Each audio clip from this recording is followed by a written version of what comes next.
Okay so hello everyone, welcome back to Rankers JEE advance. कैसे हैं सभी लोग? आई होप आप लोगों ने ये टेस्ट अटेम्प्ट किया होगा। बहुत बढ़िया बात है।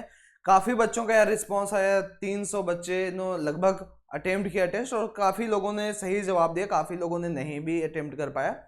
देखो यार, ये जो क्वेश्चंस थे थोड़ा सब्जेक्टिव टाइप के थे, इसलिए थोड़ा सा आपको प्रॉब्लम फेस करना पड़ेगा। आप सब्जेक्टिव प्रॉब्लम्स नहीं पूछे जाते हैं, बट हाँ अप्रोच तो आपको आना ही चाहिए। ठीक है, तो चलिए देखते हैं भाई कि पहला क्वेश्चन क्या कर रहा है। पहला क्वेश्चन तो इजी लग रहा है मेरे को जहां तक देखने में।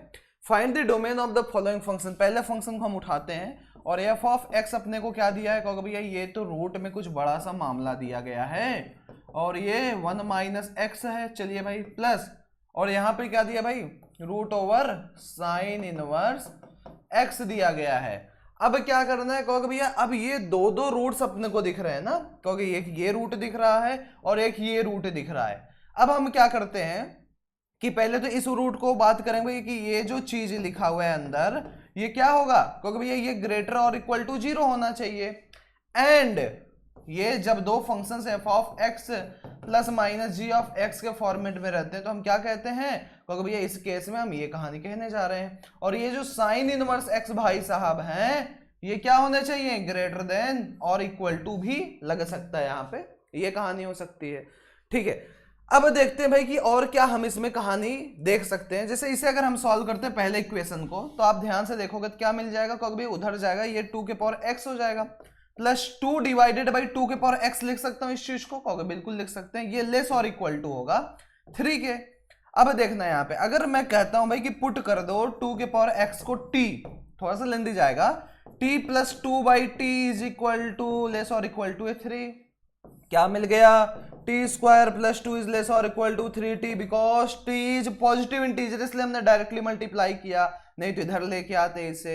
यहाँ पे t अपने को क्या दिख रहा है, पॉजिटिव। एक्सपोनेंशियल फंक्शन हमेशा पॉजिटिव, तो भैया ये हो गया T square minus 3t plus 2 is less और equal to 0। T square minus 2t minus T plus 2 is less और इक्वल टू 0। ये क्या हो गया भाई, T minus 2 minus 1 t minus 2 less और इक्वल टू 0, है ना। क्या मिल गया, t minus 1 t minus 2 less और इक्वल टू 0। प्लॉट कर लो 1 और सॉरी हाँ ठीक है 2, और ये वाला इंटरवल माइनस वाला मिलेगा अपने को, यही चाहिए। तो कहोगे भैया ये जो t है ग्रेटर और इक्वल टू 1 लेस और इक्वल टू 2, t कितना था, कहोगे भैया 2 के पावर x था, 2 के power x is greater than 2 के पावर 0, 2 के पावर 1, तो x कितना आ गया, x इज ग्रेटर देन और इक्वल टू 0 लेस देन 1। अब फटाफट भाई इसे सॉल्व कर लो। थोड़ा सा जगह कम है, मुझे एक सेकंड इसका जगह एडजस्ट करने दो, फिर मैं इसे करता हूँ। ओके, इसके बगल में हम लोग कर लेते हैं, है ना।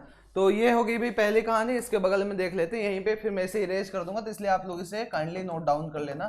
दूसरी इनइक्वालिटी ये थी भाई, साइन इनवर्स ग्रेटर और इक्वल टू 0 कब होता है, क्योंकि भैया ऐसा कुछ कर्व इसका बनता है, एक्स क्यूब टाइप का है ना, ये 1 होता है। तो भाई कब है ग्रेटर और इक्वल टू 0, क्योंकि भाई ये 0 से 1 के बीच में, तो x इज ग्रेटर और इक्वल टू 0 एंड लेस और इक्वल टू 1 के बीच में। अगर इन दोनों को हम इंटरसेक्शन लेंगे तो क्या मिलेगा, क्योंकि 0 से 1 मिलेगा, तो पहले का आंसर हमने 0 से लेके 1 तक लिख दिया।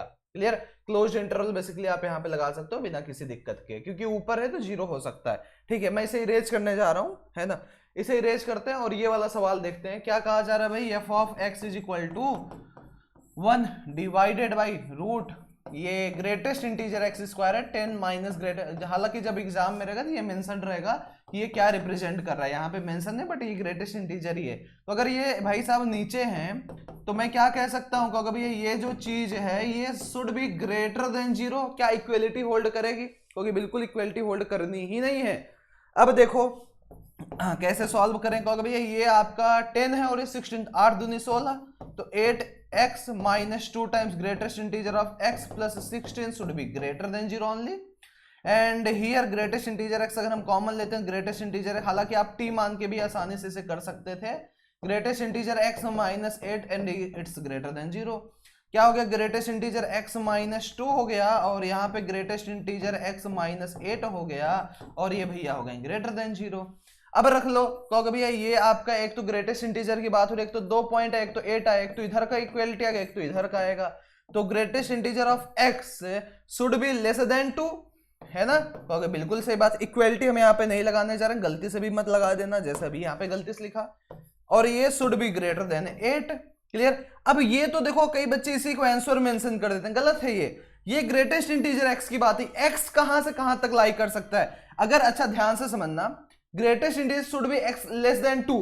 अगर मैं x लेस देन 3 लिखूं, क्या इसको सेटिस्फाई करेगा? कहोगे नहीं करेगा, क्योंकि अगर लेस देन 3 लिखा 2.98 मतलब 2 आ गया, लेकिन ये लेस है, इक्वेलिटी नहीं होल्ड कर रही है। आ रहा है मैटर समझ? अब यहां पे हम क्या कर सकते हैं भाई, ये जो x ये शुड बी लेस देन 2, तो पहला इक्वेशन हमारा सेटिस्फाई करा देगा, x less than 2, it means minus infinite से 2 यूनियन। इसकी बात करते हैं, ग्रेटेस्ट इंटीजर 8 से बड़ा आना चाहिए, तो x की वैल्यू मेरे को कितनी रखनी होगी? क्या मैं x ग्रेटर देन 8 रख दूं? बताइएगा। अगर मैं यहां पे x ग्रेटर देन 8 मान लो 8.1 रखता हूं, तो क्या 8 इज ग्रेटर देन 8? कहोगे बिल्कुल गलत है ये, x should be greater than और इक्वल टू 9 रख सकते हो, इक्वेलिटी भी यहां पे रख सकते हो। तो भैया ये 9 से इंफिनिटी, ये क्लोज्ड वाला इंटरवल आएगा। This is your correct answer. तो भैया कितने लोगों ने इसे सही किया और कितने लोगों ने गलत किया, ये भी कमेंट सेक्शन में जरूर बता देना, ठीक है। क्वेश्चन में थोड़ा थोड़ा आप जब तक बारीकियों से नहीं पकड़ोगे चीजों को, तब तक काम नहीं बनने वाला है। तो थोड़ा सा भाई शार्प माइंडेड बनोगे तभी काम बनेगा। आगे बढ़ा जाए। कंसीडर अ कर्व, ये थोड़ा सा टिपिकल सवाल है यार, आपको सोचने में हल्का सा दिक्कत हो सकता है, बट उतना ज्यादा भी नहीं दिक्कत होगी। कंसीडर अ कर्व, आपको एक कर्व दिया है 2hxy plus by square minus 1 is equal to 0, clear है। And point P not on the curve, मान लिया ये 2 डिग्री का कोई सा कर्व, ऐसा कुछ कर्व है, और एक पॉइंट P है जो कि कर्व पे नहीं है। A line drawn from the point P intersect the curve at points Q and R। इसको अगर हमने ऐसे ड्रॉ किया तो इसको एक जगह Q पे इंटरसेक्ट कर रहा है और एक जगह R पे इंटरसेक्ट कर रहा है।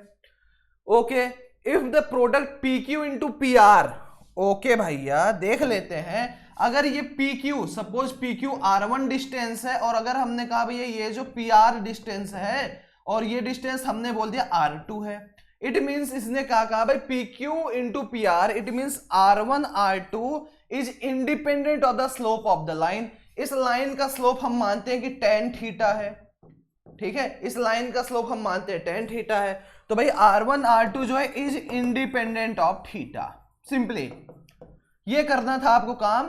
अब देखते हैं भाई क्या अप्रोच लगाया जा सकता है, बस इतनी सी बात है। अच्छा, कुछ और कह रहा है, so that the curve is a circle, ये शो करना भैया ये जो कर्व है ये सर्कल है। अच्छा ये बताना तुम, ये कर्व सर्कल कब होगा? ध्यान से सोचो और बताओ ये कर्व सर्किल होगा कब? क्योंकि भैया ये जो कर्व है ये सर्किल तो तब होगा जब हम ये कह सके ए और बी बराबर हो, और भैया ये जो एच भाई साहब हो 0, एग्रीड और नॉट। कहोगे बिल्कुल सही बात है मेरे भाई, ये तभी कर्व आपका सर्कल रिप्रेजेंट करेगा जब ए और बी बराबर होंगे, एच वाले भाई सब 0 होंगे। बिल्कुल फैक्ट वाली बात है। अब क्या काम कर सकते हैं? R1 R2 निकाला कैसे जाए यार? चलो मैं P का एक जनरल इक्वेशन मान लेता हूं। P पे कोई पॉइंट हमने कर दिया भैया अल्फा कॉमा बीटा है, ओके। अगर मैं एक पैरामेट्रिक कोऑर्डिनेट लिखूं इससे R1 डिस्टेंस पे, तो इस कोऑर्डिनेट को मैं क्या लिख सकता हूं? क्योंकि भैया लिखने तो अभी मैं बताऊंगा, और इसे एक पैरामेट्रिक फॉर्म में लिख सकता हूं। तो एक जनरल इसका फॉर्मेट में बोलता हूं भाई कि ये जो अल्फा बीटा है आप इस तरीके से लिख सकते हो, एक्स कोऑर्डिनेट P का जनरल कोऑर्डिनेट में लिख रहा हूं कि भाई ये जो P है आप इसको अगर जनरली यहां पे Q का कोऑर्डिनेट लिखना चाहो और यहां पे R, P आपके पास एक पॉइंट है पैरामेट्रिक फॉर्म जिसे स्ट्रेट लाइन का नहीं आता होगा, नहीं कर पाएगा, निश्चित रूप से नहीं कर पाएगा। तो भाई अगर मैं एक जनरल पॉइंट की बात करूं, चाहे वो Q हो चाहे वो R हो, तो क्या लिख सकते हैं? x is equal to x1 तो नहीं, यहां पे अल्फा है, okay. x is equal to alpha plus r cos theta, theta क्या है? ओ वाला थीटा, उस लाइन का स्लोप वाला theta. y is equal to beta plus r times sine theta, agreed और नॉट। ये हमने एक जनरल पॉइंट लाइन पे कहीं भी लिया है, इस पे R की जगह R1 रखोगे Q मिल जाएगा, R2 रखोगे R मिल जाएगा, एग्रीड और नॉट कहोगे, बिल्कुल सही बात है, ये आपने कहानी कह दी। अगर ये Q और R यहां पे लाई कर रहे हैं कर्व पे, तो क्या ये सेटिस्फाई करेगा इसको? कहोगे 100% करेगा, तो चलो सेटिस्फाई कराते हैं भाई। अब हम रखेंगे भाई इस पॉइंट को यहां पे, है ना, ये लिखा हुआ है, ठीक है।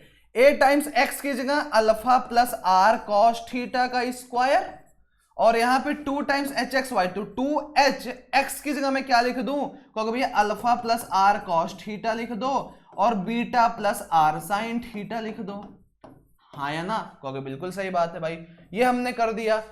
अब हम क्या कहानी कह सकते हैं, कहोगे भैया अब इसकी बात, चलो एक ब्रैकेट और मैं यहां पे लगा देता हूं, बी वाई स्क्वायर है तो बी टाइम्स और ये क्या, कहोगे beta plus r sine theta का स्क्वायर कर दिया, -1 = 0 कर दिया। ये भी क्लियर है। अब ध्यान से समझना, इसके रूट, ये क्वाड्रेटिक बन रहा है एक आर में, this is a quadratic in are, कहोगे बिल्कुल सही बात है। अब जब ये क्वाड्रेटिक बन रहा है आर में, तो मैं कह सकता हूं भाई इसके रूट R1 एंड R2 होंगे, हाँ या ना, कहोगे बिल्कुल सही बात है। अगर मुझे R1 R2 निकालना हो, अल्फा बीटा कितना होता है, C/A होता है, पहले तो ये क्वाड्रेटिक बनाने की जरूरत पड़ेगी। तो देखो आर स्क्वायर का कोफिशिएंट में क्या आएगा, a cos स्क्वायर थीटा आएगा, चलिए बढ़िया है। इधर से देखो 2h cos theta sine theta आएगा plus 2h cos theta sine theta आएगा, बहुत बढ़िया। इधर से आर स्क्वायर कितना आएगा, क्योंकि भैया इधर से अगर आर स्क्वायर की बात की जाए तो भैया यहां पे b साइन स्क्वायर थीटा आएगा प्लस b, ये प्लस है साइन स्क्वायर थीटा हो जाएगा।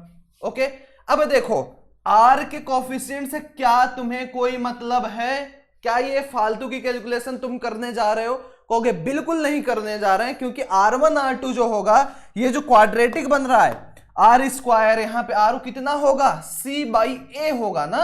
अगर आपके पास ax square plus bx plus c है कोई भी क्वाड्रेटिक, और मैंने कहा इसके रूट R1 R2 है, तो R1 इंटू R2 C/A होगा, क्या मुझे x या फिर यहां पे r निकालने की जरूरत है, बिल्कुल नहीं है। मैं कांस्टेंट वाला टर्म जरूर निकालना चाहूंगा, प्लस कांस्टेंट क्या कहेगा, a अल्फा स्क्वायर, चलिए भाई a अल्फा स्क्वायर आ गया। इधर से देखो 2h अल्फा बीटा, भैया 2h अल्फा बीटा आ गया, क्लियर है। और यहां से कुछ तो आएगा नहीं, इधर से b बीटा स्क्वायर आएगा plus b times beta square और -1 = 0। ये हमने क्वाड्रेटिक बना लिया, इस टर्म को हमने कैलकुलेट नहीं किया। अब देखना R1 R2 की बात हो रही है, तो जब हम R1 R2 निकालेंगे C/A, it means a alpha square plus 2h alpha beta plus b times beta square -1 divided by a cos square theta plus 2h cos theta sine theta plus b sine square theta, ये मिल गया भाई। अब असली खेल तो यहीं पे है मेरे भाई, असली खेल जो तुम्हें खेलना है यहीं पे खेलना है। अब हमें करना क्या था, ये जो R1 R2 ये थीटा का इंडिपेंडेंट वेरिएबल हो। अब इसको थोड़ा सा मैं एक जगह और लिखना चाहूंगा, है ना, इसको अभी रहने देते, बाद में मैं इरेज कर लूंगा। तो R1 R2 अपने पास कितना बच गया, क्योंकि भैया a alpha square plus 2h alpha beta plus b beta square, क्या यही लिखा था, -1 भी था, 2h alpha beta b beta, हाँ, a cos स्क्वायर थीटा है ना plus 2 times h cos theta sine theta, है ना। ओके, देखना अभी बहुत मगजमारी है भाई इसमें, और प्लस यहाँ पे b times sine square theta, क्या यही लिखा हुआ है, ये R1 R2 की बात हो रही, कहोगे बिल्कुल सही है। ऊपर तो भाई इंडिपेंडेंट है थीटा का, ऊपर से तो मेरे को कोई मतलब नहीं, नीचे खेल खेलना पड़ेगा। इस cos स्क्वायर थीटा को अगर लिखना हो तो क्या लिख सकते हैं, क्योंकि ये cos 2 theta is equal to 2 cos square theta -1, linear form में बना रहा हूं। cos स्क्वायर थीटा कितना हो जाएगा, 1 plus cos 2 theta divided by 2। और उसी तरीके साइन स्क्वायर थीटा की अगर बात होती है, cos 2 थीटा कितना हो जाएगा, 1 - 2 साइन स्क्वायर थीटा। ये चीजें आपको डायरेक्ट याद भी रहनी चाहिए, बट यहाँ पे मैं बता दे रहा हूँ। तो साइन स्क्वायर थीटा कितना हो जाएगा, 1 - cos 2 थीटा डिवाइडेड बाई 2। ये वाला फॉर्मेट आप याद भी कर लेना। अब क्या हो जाएगा, क्योंकि अब नीचे की अगर हम बात करें, अभी मैं क्या कर रहा हूँ, सिर्फ और सिर्फ ये डिनोमिनेटर सॉल्व कर रहा हूँ, ऊपर से मेरे को कोई मतलब नहीं है, ठीक है। तो अभी मैं ये पार्ट लेके सॉल्व कर रहा हूँ। नीचे क्या हो जाएगा, a, और यहाँ पे basically a/2 plus a/2 cos 2 theta, is it clear. यहाँ पे क्या हो जाएगा, h टाइम्स साइन 2 थीटा, यहाँ पे क्या हो जाएगा, b/2 minus b/2 cos 2 theta, is it clear to everyone, कहोगे बिल्कुल। तो a प्लस b/2, ओके, और यहाँ पे cos थीटा बात करें तो cos 2 थीटा है, और ये a माइनस b/2, ये काफी लेंदी क्वेश्चन है भाई, ठीक है। और ये कितना हो जाएगा भाई, कहोगे भैया ये h टाइम्स साइन 2 थीटा हो जाएगा। बिल्कुल सही बात बोला कि नहीं, कहोगे बिल्कुल सही बात है भाई। अब देखना ये नीचे की चीज, मेरे को ये चीज इंडिपेंडेंट बनाना है। अच्छा, ये मैं डायरेक्ट एक फॉर्म में अगर कन्वर्ट करना चाहूँ, जैसे यहाँ पे कॉस है और साइन है, cos A cos B plus sign A sine B वाला अगर मेरे को फॉर्मेट बनाना हुआ तो मैं क्या करूं, क्योंकि भैया हमने एक स्टैंडर्ड फॉर्मेट पढ़ रखा है कि इन दोनों की स्क्वायर से डिवाइड कर दो, है ना। क्या कहेंगे, क्योंकि भैया a minus B by two का whole square plus H square से ऊपर मल्टीप्लाई नीचे दोनों को डिवाइड। अगर समझ पा रहे होगे तो, अगर नहीं समझ में तो फिर कोई बात ही नहीं है भाई। तो मैंने क्या किया देखना ध्यान से, इन भाई साहब के a minus B by two है ना, और यहाँ पे h है, तो h के नीचे भी मैंने क्या किया, ये चीज अगर इसको t बोल रहे हैं सपोज h बाई टी कर दिया, और यहां भी क्या किया, यहां भी t कर दिया, और साथ ही साथ में इनटू कर दिया मैंने किस चीज से, क्योंकि भैया इस चीज से root over a minus B by two का स्क्वायर प्लस एच स्क्वायर। अब ध्यान से समझना, ये आपका cos 2 थीटा प्लस समथिंग बन जाएगा, एक फॉर्मेट बन जाएगा। अब समझने की कोशिश करते हैं, अगर मेरे को ये चीज पूरा का पूरा हटाना, इंडिपेंडेंट करना, तो मैं यहां पे क्या करूं, क्योंकि इस चीज को जीरो कर दो। ये चीज जीरो कब होगी, क्योंकि ये चीज जीरो तब होगी h is equal to zero जब हो, और a minus B by two वाले भाई साहब जीरो, या फिर a is equal to b, and this is the sufficient condition to prove a circle.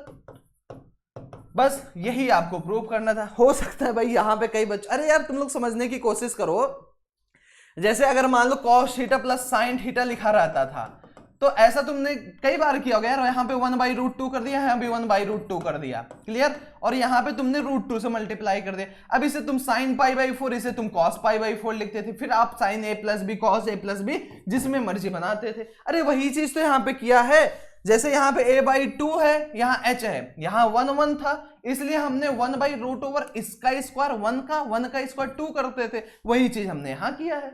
तो थोड़ा सा अगर अप्रोच करके चलोगे तो निश्चित रूप से बताना जरूरी है, समझ में आया कि नहीं आया भाई। तो ये काफी ज्यादा लेंदी सवाल था यार, अगर ध्यान से समझने की कोशिश करोगे तो ही समझ में आएगा, अदरवाइज तो भाई काम गड़बड़ हो जाएगा। रेस्ट दो सवाल काफी ज्यादा आसान है, बट फिर भी मैं एक बार आपको बता देता हूँ, है ना। कौन सा सवाल था ये वाला, अब इसके लिए जगह नहीं, चलो मैं इसके नीचे बता दे। S is the sum, P is the product, and R is the sum of N terms of GP, ठीक है। तो भैया A R square, N term की बात, ए आर के पावर एन माइनस 1, ठीक है। S P and R, S P और आर है, ठीक है। एस क्या है, एस इज द सम, तो एस इज इक्वल टू कितना है, ये आसान सवाल है, काफी ज्यादा आसान है, ए R square plus dot dot dot dot A R के पावर एन माइनस 1। पी क्या है, कहेगा भाई product A R square dot dot dot dot A R के पावर एन माइनस 1 तक, क्लियर। और आर क्या है, आर क्या था भाई, आर सम ऑफ रेसिप्रोकल्स, अच्छा 1/a plus 1/ar plus 1/ar square dot dot 1/ar के पावर, अरे सिंपल सी बात है, इसको सॉल्व करो कितना आ जाएगा, a इंटू आर के पावर एन माइनस 1, है ना, ये -1 नीचे रहता है, ठीक है। ऐसे भी लिख देते हैं 1 माइनस आर के power n divided by 1 minus r, चाहे जैसा लिखो। इसको सॉल्व करोगे ए एन टाइम्स है, ए के पावर एन बाहर आ जाएगा, इंटू आर के power 1 plus 2 plus dot dot dot n minus 1, तो आर के power n into n minus 1, थोड़ा मैं डायरेक्ट कर रहा हूं भाई, ये आ जाएगा। और इसे सॉल्व करोगे तो 1/a बाहर आ जाएगा। अब एक जीपी बच रहा है 1 प्लस 1/r वाले में, तो a इंटू ए कितना है, यहाँ पे 1/a कॉमन लोगे तो a तो 1 है, a into a minus r, है ना, तो 1 माइनस आर की जगह 1/r करेंगे, है ना, इसके पावर n करेंगे डिवाइडेड बाई 1 माइनस 1/r करेंगे। बस अब इसे आपको सिंप्लीफाई करना है और आपका सिंपली ये जो रिलेशन है ये आसानी से प्रूफ हो जाता है। तो ये भी इजी क्वेश्चन था, ठीक है। अब बचता एक और क्वेश्चन, ये आपकी जिम्मेदारी भाई करके बताना, पेज भी नहीं बचे यहाँ पे, है ना, कि हुआ कि नहीं, कि अगले क्लास में से डिस्कस की जाए। If in the triangle base A the ratio of the, अच्छा एक ट्रायंगल है, आपको कहा जा रहा है भैया उसका जो बेस है वो ए है, क्लियर है, the ratio of the other sides is are.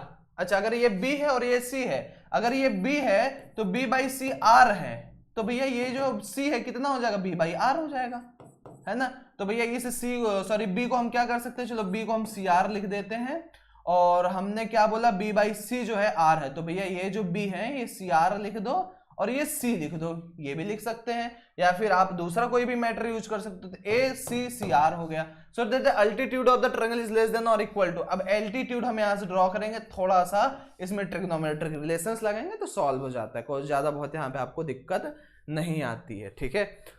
तो भाई बताना कैसा लगा सेशन, कैसा लगा पेपर आपको। तो इन सब सवाल में तो सबसे ज्यादा मजा, ये तो आसान था, ये वाला सवाल जो था ये सबसे बेस्ट सवाल था। तो ये सवाल आप थोड़ा सा समझ के रखिए और फिर मिलते हैं नेक्स्ट क्लास में। अगर चैनल पर नए हो तो सब्सक्राइब जरूर करना। तब तक के लिए टाटा बाय बाय।